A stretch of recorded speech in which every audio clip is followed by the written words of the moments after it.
Bigay ng aking kapitbahay. Thank you, Didi. Yung kapitbahay namin dito na mabait. Yung kasundo talaga namin. Galing sa village nila, oh.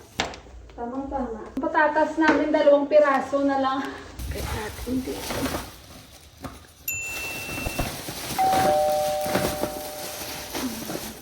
Dami, oh. My God. Magkano pa yung per kilo to? 50 rupees? Siguro mga ano ito? Ilang kilo kaya ito?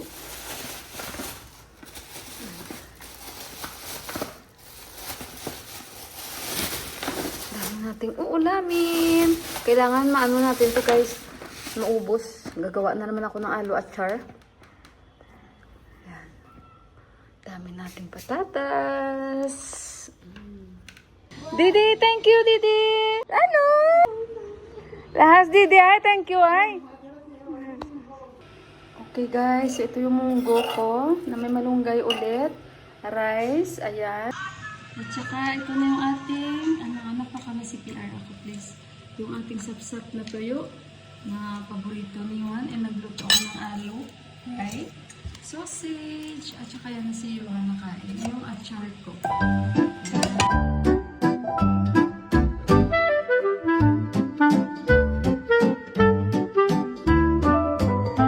Ayun, 4 ang niluto ko.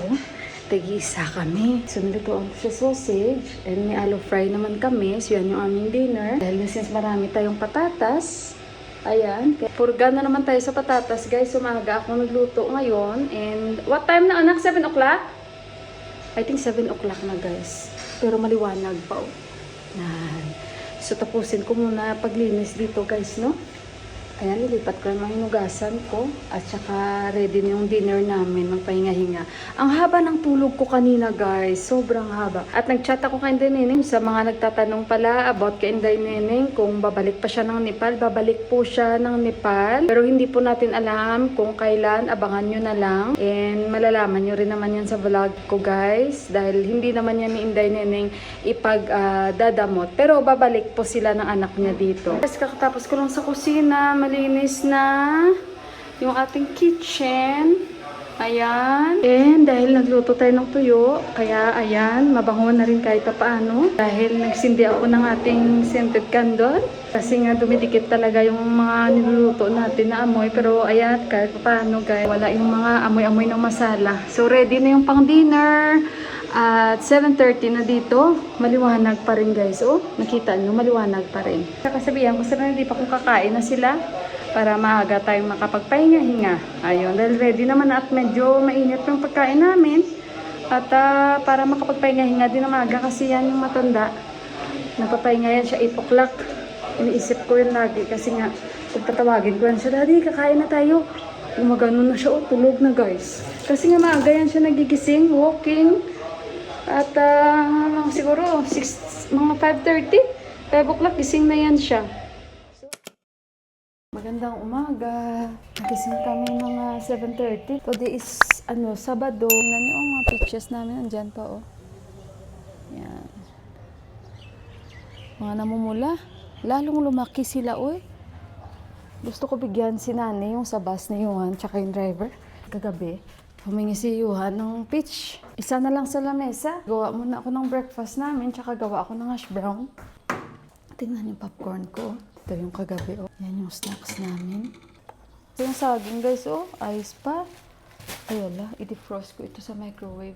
Hindi na ako bumibili ng tinapay. Nakalimutan ko kagabi mag-to nito. Ito na lang, guys, kung konti na din. Sayang din, oh. Hindi natin to pinreaser. At masira siya, sayang. Kaya gawa ako ng lasi. Ang dami yan ko gawa. So bukas meron sila ni Juhan trekking. From school yun, dapat holiday nila. So bukas mag-trek sila. Nakalimutan ko yung pangalan, nasa papel kasi nagperma kami. So andoon malunggay. Laman ng freezer ko. At ayun guys, i-defrost ko muna ito sa ating microwave ang saging. Yun, na-trekking sila bukas. At magdala sila raincoat. Tapos magsuot sila ng pang check na sapatos. Meron naman si papa niya. Di, yung binigay ng tito niya. At ayan, wala akong glass dito, may kumbi kasi to guys, no? Yung aming microwave. Kaya yan. Ay, hindi man to. Nagluto man ito eh.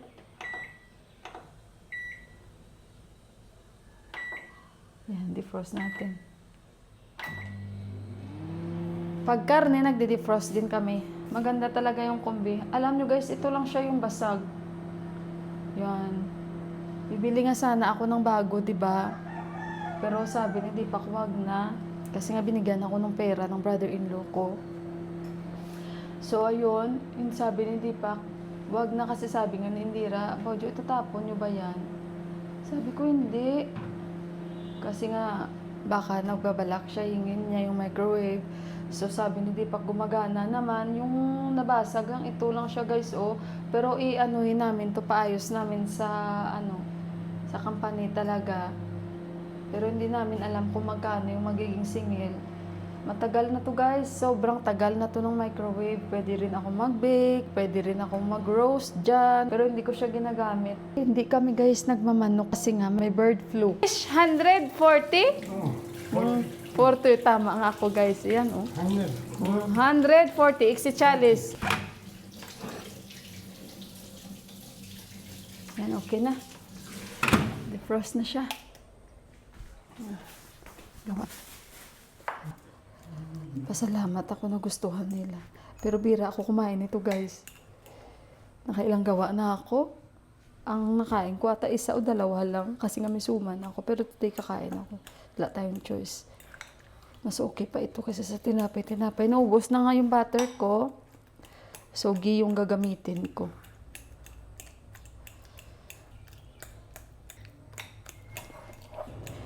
Mas okay din naman, wag masyado yung durog yung saging. Kasi mas masarap siya pa kainin pag ramdam mo yung may bilog pa konti na saging. Masaya ako guys ba? Kasi sa dami ng saging namin, hindi talaga namin nasayang. Kasi mahal pa naman ang saging, tapos sayangin ko lang. Okay guys, ito na yung na-mix ko oh. Itlog at saka 6 na tablespoon na flour. 40 na yun. Tsaka wala naman dapat salt dahil masarap pa rin kainin manamis na miss. Ito lang guys, very simple lang yung ating banana pancake. Ay alam nyo ba si Buwa, sabi niya kahapon sa akin, Mila, tanggalin ko na lang yung mga laman sa itaas.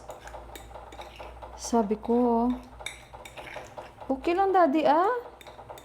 Anong ibig niya ba sabihin? Yung mga cucumber namin doon. At saka yung kalabasa. Sabi ko, kasi meron ka na rin sa baba. Sabi niya, ang hirap alagaan doon. Sabi niya, hindi maganda yung lupa. Kasi nga pangit talaga yung lupa sa itaas, guys. Hindi kagaya sa baba. Malamig ang lupa at mataba. Sabi ko, okay lang yung daddy kasi meron na tayo sa baba. Pare-pareho din naman yun. I-harvest na lang natin yung cucumber doon kasi nga meron. At yung muntala lang iwanan. Hindi man pwede namin tanggalin ang muntala, guys, yung orange ko. Sabi niya, hindi yun tatanggalin, malaki na yun. Yung mga ano lang, ang ibig niya ba yung mga gulay-gulay. Diyan natin isa lang, guys. Oh, sa malaking, natin, pinakamalaking frying pan. Yan. At saka masarap din kasi ghee ilalagay natin.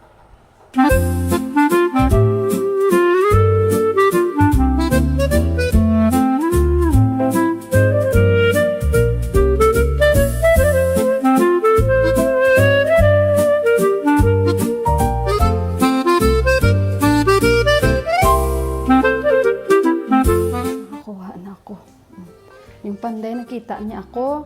Sabi niya sa akin, gingi siya peach. Alam niyo ba, nung last, siya yung binigyan ko na dinala na niya sa kanyang pamilya. Kawawa na, bigyan namin niya ulit. Masarap.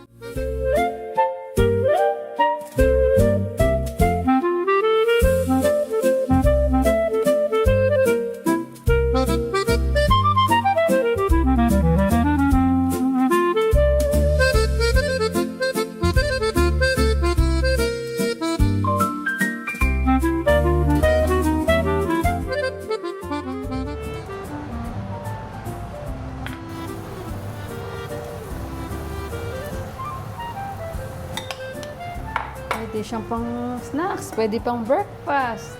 Yeah. Okay guys, ito na yung ating breakfast. May ganito kami oh. Matatawa kayo sa kwento nito. Di ba nagsabi sa akin yung brother-in-law ko before, sabi niya, Mila, nagbigay kasi siya ng kay Deepak ba? Sa Amazon. Pag for example, pag magsabi siya, pili ka dyan anong mga gamit para sa kusina, ang dadalhin ko, sabi niya. Ngayon guys, may dala kasi si Ama before ganito, kutsara, tinidor. Still, nagpili ulit ako.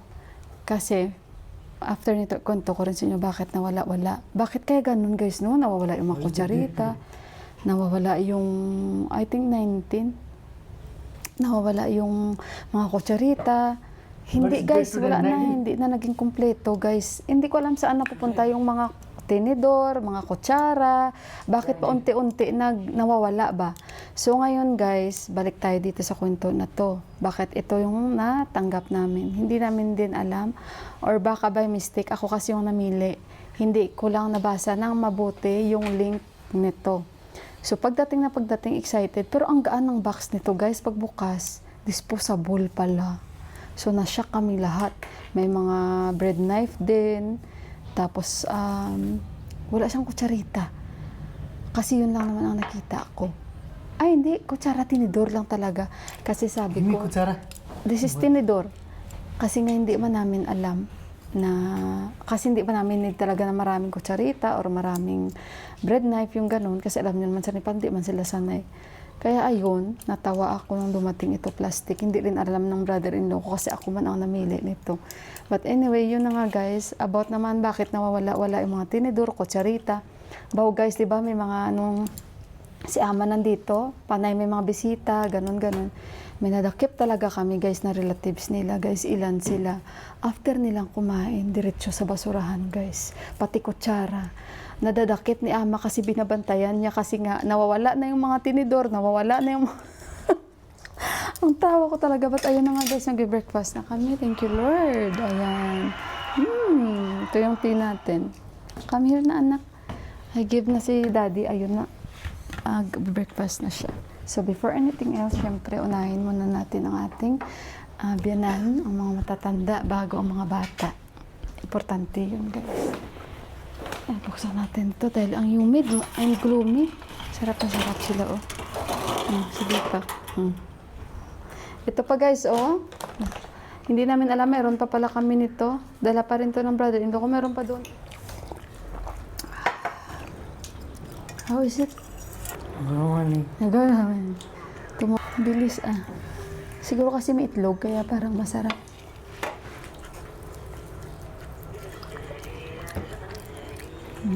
Masarap nga.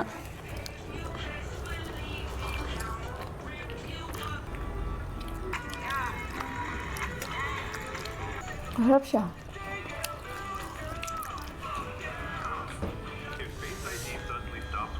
Ito naman sa likod ko parang nagigop ng sabaw.